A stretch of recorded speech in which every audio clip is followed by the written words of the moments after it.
All Rise is a podcast where you're the jury. We'll put Christianity and other worldviews in the courtroom as we address the claims for and objections against the Christian faith, all from a legal perspective. Our host is Abdu Murray, lawyer, author, former Muslim-turned-Christian, and speaker with Embrace the Truth. Abdu was named several times in Best Lawyers in America and Michigan Super Lawyer, and he will bring objections right from the very lips of atheists, agnostics, and various religions to see whether Christianity holds up to courtroom-level scrutiny. From a historical perspective, Bart Ehrman has pointed out that by definition, a miracle, a supernatural explanation, has to be the least probable explanation. Ladies and gentlemen of the jury, welcome back to another episode of The Defense Rests. I'm Abdu Murray, and The Defense Rests is a podcast where we take a look at the claims for and the objections against the Christian faith from a legal perspective. Employing the rules of evidence, procedure, how juries think, how judges think, how lawyers argue, to see if the claims in favor of the Christian faith actually can withstand the kind of scrutiny you'd see at a trial. But we also want to look at the counterclaims, whether atheistic or Muslim or Buddhist or Hindu or whatever it might be. The objections and the counterstatements to the Christian faith, do they also hold up to the kind of scrutiny you'd find at a trial? Now, the voice you heard at the beginning of this podcast was that of Matt Dillahunty. Matt Dillahunty is a well-known atheist who hosts a very popular YouTube show called The Atheist Experience, where he takes questions and calls from folks and discusses atheism and debunks largely Christianity. He was doing a debate with a friend of mine named Mike Lacona, who is he has PhD, did his dissertation on the resurrection of Jesus, and they were debating whether or not Jesus rose from the dead. Now, I bring him up because in episodes 2 and 3 of this particular podcast, we discussed the case for the resurrection of Jesus. And as a trial lawyer, I would present to you my closing arguments. And I presented that in the form of an acronym, CASE. It is the case for the resurrection of Jesus. Hopefully that's memorable. And I presented 4 key facts, 3 of which almost every scholar who studies the historical Jesus agree happened in some fashion. One of which, the last one, the empty tomb, is attested to, or at least supported by, a impressive number of scholars who studied the historical Jesus. So the C was the crucifixion, that Jesus died by crucifixion.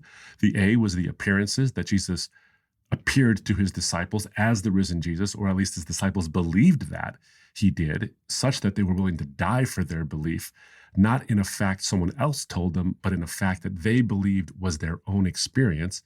And then S stood for the skeptics Paul and James, who were enemies of Christianity, or at least skeptics of it, who became Christians because of the risen Jesus. And the E, the empty tomb, the one that's not as attested to by all the scholars, but an impressive number of scholars agree has good evidence for it, that Jesus' tomb was known and was empty 3 days after his death. So the resurrection, I posited, was the best explanation for all 4 facts because of 2 reasons. One, it explains all 4, doesn't explain 3, doesn't explain 2, explains all 4, and it explains all 4 well. The account of the resurrection fits so perfectly and beautifully within the framework of how you need to explain all 4 of those facts. And I did tease that I would offer you, for examination, the responses to this case that I had given. And I want to start that with this episode today. And the most fundamental response to the case that I laid out was elucidated or stated by Matt Dillahunty. It's stated by many other people as well, but it basically goes like this. It's a philosophical issue. They're basically saying, look, no matter what explanation you give me, it's got to be more probable than the resurrection, because by definition, according to Dillahunty, who quotes Bart Ehrman, a miracle, a supernatural explanation, has to be the least probable explanation. So you can see how powerful that actually is, because someone might say, look, I agree with that. Miracles are unusual, they're extraordinary, they're out of the blue, so therefore they have to be the least probable explanation. And then someone would counter say, I'm so glad you agree, because now, no matter what facts you give me, if I can give you any explanation, no matter how outlandish it might be, if it's not a miracle, it by definition is more likely than the miracle you just described, and therefore the resurrection has to be the least likely explanation. So if I can give you any explanation of the four facts, that one has to be believed before the miracle claim. Sounds powerful. Sounds reasonable. But is it? But is it? Let's examine it. The Bible does say that someone makes their case and it seems very, very powerful until someone comes and challenges it. So let's challenge it and see if it actually makes some kind of sense to state that a miracle is the least likely explanation for any set of facts by definition. Well, my first response is this. Who says? Why is it that Matt Dillahunty or Bart Ehrman or anybody for that matter gets to define the term miracle in this unhelpful and frankly biased way? And that's really the first mistake that's made here, is there's no commonly accepted definition of miracle in the academic literature. In fact, Mike Licona goes on to point this out in his response to Dillahunty. But the definition that Dillahunty and others like this propose doesn't really fit with any regular definition in dictionaries, this idea that it's the least probable event. Now, I resort to dictionaries, and I realize that's not exactly the most academic way to look at things, but sometimes it can be. I look at someone like Justice Scalia of the Supreme Court of the United States, and Justice Scalia was fond of quoting dictionary definitions for things because he was very fond of the idea that we understand things in a common sense, sort of man on the street kind of a way, because common sense does rule the day often, even in legal opinion. Sometimes because it's common sense, it should rule the day. And I looked at some stuff to see if this kind of a definition, where we see a miracle, is defined as the least likely explanation for a set of facts, actually exists out there. And I didn't really find anything quite as drastic as what Dillahunty or Ehrman or anybody else might say. Merriam-Webster Dictionary, for example, defines a miracle in these kind of ways. Definition 1, a miracle is an extraordinary event manifesting divine intervention in human affairs, like the healing miracles described in the Gospels. Now, it does say extraordinary, but it doesn't say least likely event. Lots of things are extraordinary, but aren't necessarily the least likely explanation of an event. Another example of a definition from Merriam-Webster. A miracle is an extremely outstanding or unusual event, thing, or accomplishment. And you can use this in common parlance. In fact, the event they give as an example is the bridge is a miracle of engineering. Well, no one's going to say that a miracle is the least likely explanation for that event. What they mean is that it's unusual. So probabilities don't really factor into these kind of definitions. I did a quick and dirty search on Google to find out what some common definitions of miracle actually are. And Google defines it as a surprising and welcome event that is not explicable by natural or scientific laws and is therefore considered to be the work of a divine agency. There are other definitions that Google provides, including one that it says it's improbable, but it doesn't say it's the least probable explanation for an event. It's just saying that it's improbable. And that makes sense.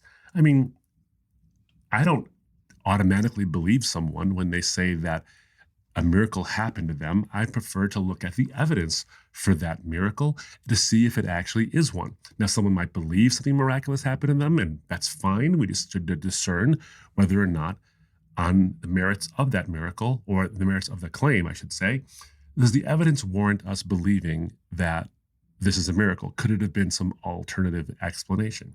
And oftentimes it is, but sometimes it's not. Sometimes things do transcend natural, physical, or scientific explanations. You see, that's, I think, the proper definition of a miracle. A miracle isn't the least probable explanation of a series of events. That's not what a miracle is. In fact, David Hume, the noted skeptic, who in his dissertation against miracles railed against the idea of miracles, he doesn't even define miracles this way. Hume says that a miracle is, quote, the violation of the laws of nature by the intervention of a deity. Again, probabilities don't factor into this definition. What we should think of as miracles are simply this. A miracle happens when nature is not left to itself. That's it. Now, I know there are plenty of academic definitions, and Mike Licona's book on the resurrection goes into this. Other people have talked about the sort of academic definitions of miracle, but essentially they boil down to this. A miracle happens when nature is not left to itself. So science can describe to us the laws of nature, the way things work, when nature is left to itself, when it's not acted upon by a force outside of nature. A miracle happens when something that's outside of nature does act upon nature and changes things in an unexpected way. But it doesn't have to be the least likely explanation.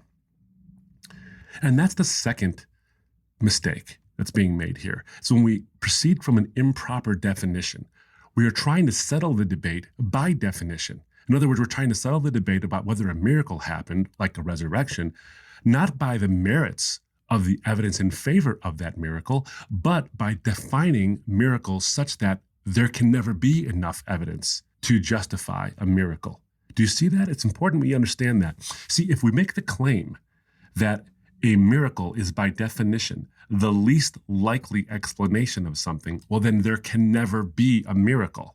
There can never be one, because the minute I actually offer you any explanation whatsoever, no matter how implausible it is, because of my prior definition, even my crazy implausible explanations must automatically be better than a miracle, because I've defined a miracle as the least plausible explanation or the least probable explanation.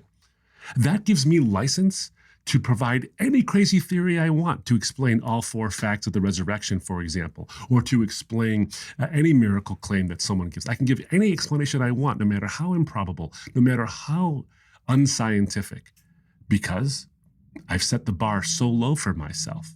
See, I've set the bar so impossibly high for the Christian by defining a miracle as the least likely explanation, and by implication then set the bar low for myself by saying I can provide you any explanation whatsoever, no matter how unlikely, because I decide that it's automatically more probable than a miracle. And that is simply deck stacking. That is just stacking the deck in your favor by definition. It's not an attempt to address the merits. But someone might say, look, this definition sounds reasonable because, look, if miracles happened, why aren't they happening all the time? Why isn't God more obvious? Now, that's a different debate altogether, and possibly even another episode we'll get to. But let me address this, because what they're trying to say is this. They're trying to say, look, if a miracle is not the least likely thing to happen, we should see them relatively often. Well, I'm not saying it's extremely likely all the time. What I'm saying, it's not the least likely explanation given a set of facts. But there's also more to it, because there are miracle claims rampant all the time. And it's not just ancient peoples who didn't know better. We don't have miracle claims just popping up in the old days when people thought that thunder was the activity of the gods, or that tornadoes were the fingers of the gods stretching into the world to judge humanity for its sins or something like that. No, that's not what we're seeing only. We're seeing people who are actually today in contemporary societies, both Western and Eastern and Southern, in all walks of life, whether in developing countries or in first world so-called countries, people are making miracle claims all the time. So it isn't just for the ignorant or the uneducated to make these claims. People are actually making them, and they're making them with such a frequency that I think it belies the idea that miracles are therefore the least likely explanation, especially if they happen all the time. Now, I'm not saying they happen in everyone's life all the time. I'm just saying that they happen with a surprisingly higher frequency than people often believe. A good example of this is to look at some of the documentation that Craig Keener has put together in his massive 2-volume book or set called Miracles, where he provides a rigorous, detailed account of modern miracle claims. People who were raised from the dead, for example, or healed miraculously, following prayer, not just sort of spontaneously, but oftentimes following prayer, because there's a connection being made between the idea that someone is prayed for and a miracle happens. In other words, you have to make the connection that divine intervention happened. And by the way, Keener doesn't just do this in a flip way. Being a scholar of the first rank, Keener employs a rigorous academic sort of discipline to finding out whether or not these things are verifiable, documentable, and worthy of attention in this massive 2-volume set. So this idea that miracles are the least likely explanation is belied by the fact that miracle claims happen quite often. In fact, the idea of a connection between prayer or the calling upon a divine authority and healing is being taken seriously in academic peer-reviewed medical journals. For example, in the Journal of Complementary Therapies in Medicine, an academic peer-reviewed journal in April 2019, volume 43, pages 289 to 294. This is titled of the return article, Case Report of Gastroparesis Healing, 16 Years of a Chronic Syndrome Resolved After Proximal Intercessory Prayer. What that basically means is that there was a young man who had 16 years of an inability to eat without a G tube or a J tube, these tubes that they shove into your stomach basically to help you to digest food because you're incapable of doing it yourself. He lived with this since he was an infant, and for 16 years was unable to eat anything on his own without the medical intervention. And then it says here that for 16 years, he was completely dependent on J-tube feeding. In November 2011, he experienced proximal intercessory prayer, or someone prayed for him, near him, about this issue at a church and felt an electrical shock starting from his shoulders and going through his stomach. After the prayer experience, he was unexpectedly able to tolerate oral feedings. Now, this is being studied. And the idea here in having this in an academic peer-reviewed journal, again, expert testimony, is that they want to study the effects of proximal intercessory prayer on someone's ability to overcome illnesses. Now, if you know anything about medicine, if you know anything about anatomy, you know that a body that is unable to digest food such that it needs tubular intervention, like a G tube or a J tube, in someone, it just suddenly doesn't miraculously heal, especially when it wasn't the cause of a trauma of some kind or a temporary condition. This young man had this kind of a condition ever since he was a child, and for 16 years couldn't digest food, but after prayer could suddenly do it. My point in bringing this up is that it's being taken seriously in academic journals, which suggests that maybe we should start taking in our common sense, in our common parlance, in our common conversations. Maybe we should start taking these kinds of things seriously as well, and not simply relegate them to quote-unquote the least likely explanation. You see, ladies and gentlemen, doing that, where we just kind of relegate it to a false definition, really speaks more about our attitude towards evidence than it does about the strength of the evidence itself. It was G.K. Chesterton who made this amazing statement. I think it really is quite applicable today, because oftentimes it's the people who are sort of outside of a conservative Christian viewpoint, and I mean conservative theologically, not politically. It's these folks who tend to deny the idea of a miracle being the explanation for what happened to Jesus. And here's what Chesterton says. For some extraordinary reason, there is a fixed notion that it is more liberal to disbelieve in miracles than to believe in them. Why? I cannot imagine, nor can anybody tell me. For some inconceivable cause, a broad or, quote, liberal clergyman always means a man who wishes to at least diminish the number of miracles. It never means a man who wishes to increase the number. But in truth, this notion that it is, quote, free to deny miracles has nothing to do with the evidence for or against them. It is a lifeless verbal prejudice of which the original life and beginning was not in the freedom of thought, but simply in the dogma of materialism. A miracle only means the liberty of God.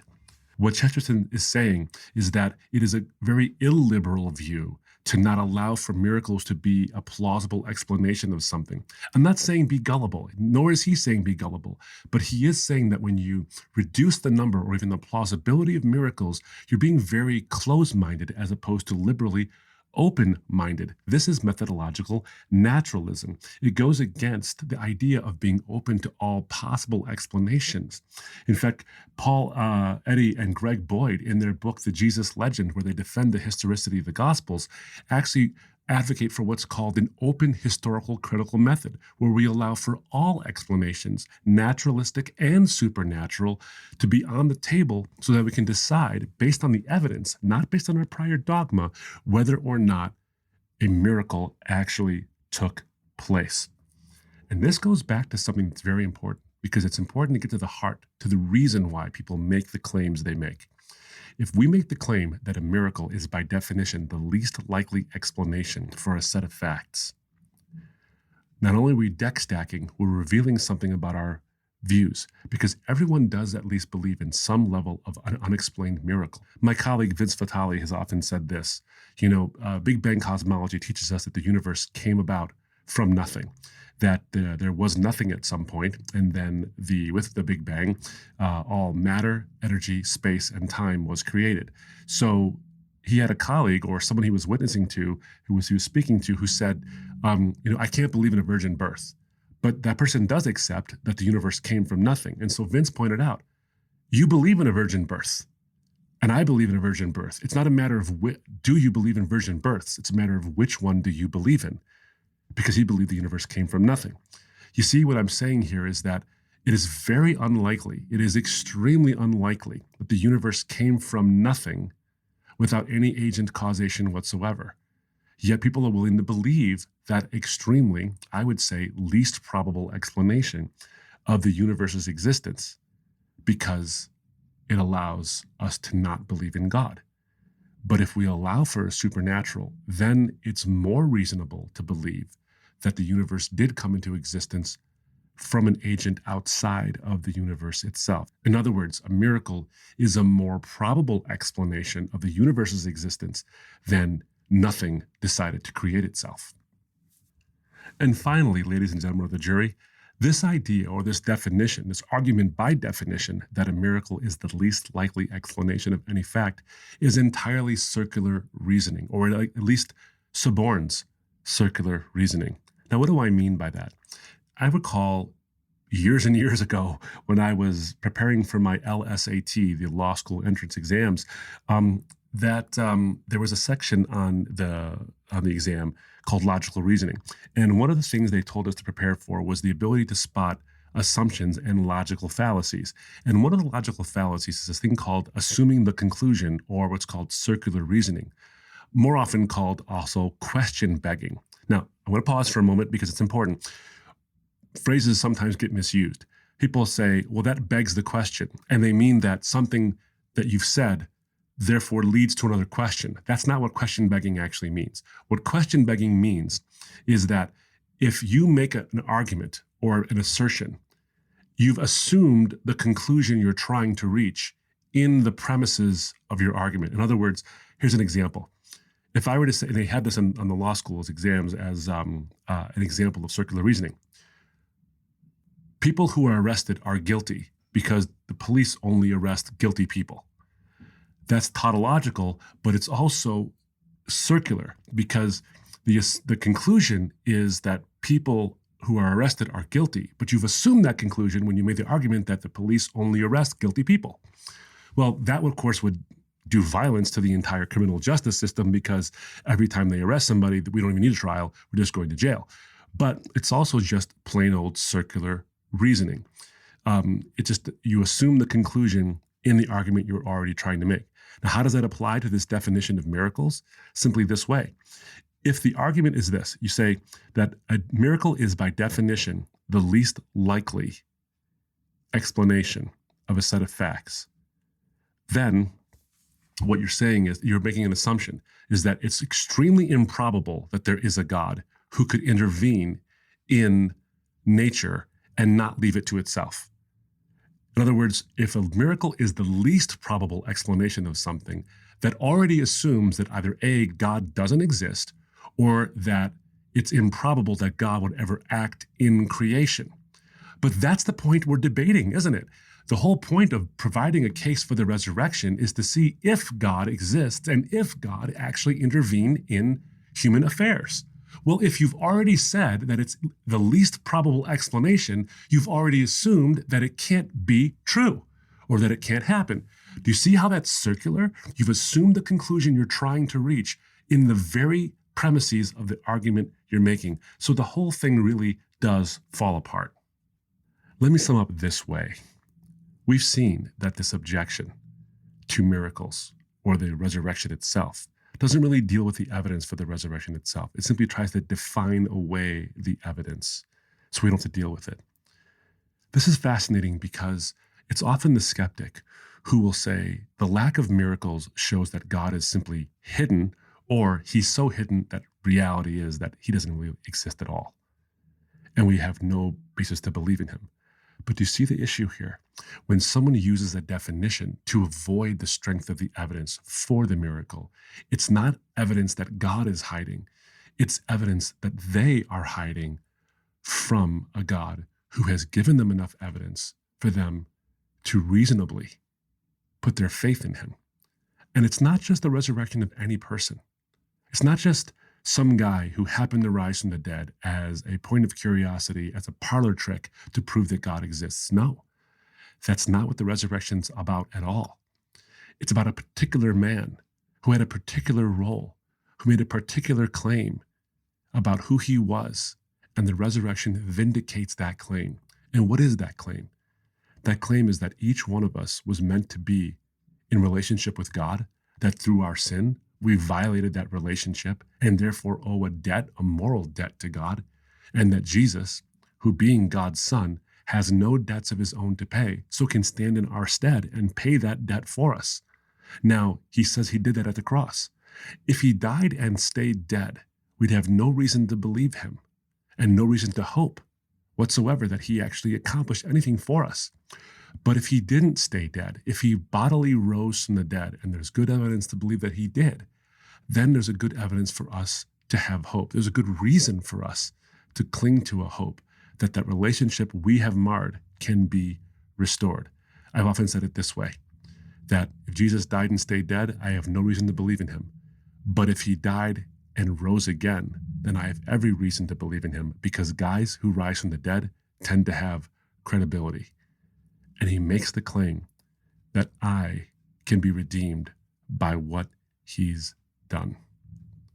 Any attempt to run away from that, by definition, speaks more about our motivations than it does about the evidence. Ladies and gentlemen of the jury, there are people who try to explain things away beyond simply definition. And in the episode to come, we'll talk about some of those explanations, like the hallucination theory, or the twin theory, or the swoon theory, about what happened to Jesus. And we'll show how those don't really hold water either when you apply the scrutiny needed at a trial. The best evidence we have points to the best explanation we have, which is that Jesus did in fact rise from the dead for you and for me. Until next time, friends, I'm Abdu Murray. The defense rests. To find out more about our ministry or to donate, visit our website at embracethetruth.org. All Rise is a production of Embrace the Truth.